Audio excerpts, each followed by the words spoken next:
Guys, preparation para sa padating na Cyclone Alfred dito sa Gold Coast. Yan, tinali ko na yung punching bag.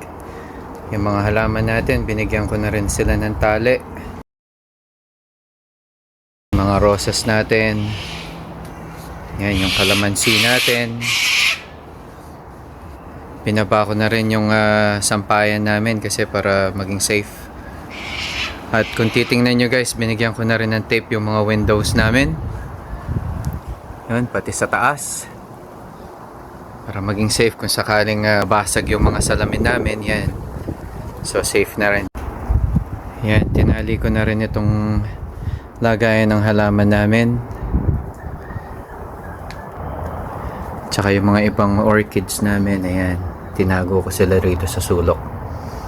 Ayan, kasi namumulaklak na yun. Sayang naman. Pag-pray nyo po kami guys. Keep us safe, O Lord. Guide us, O Lord. In Jesus' name we pray. Amen. Nag-prepare na rin ako ng maraming tubig. Tsaka ng power bank at tsaka mga flashlight. At meron na rin kaming first aid kit. Ayan guys, pati pagkain. Naka-ready na rin po kami. Ayan, of course, marami tayong tuna dyan. Ayan, may mga spreads po tayo. May vitamins.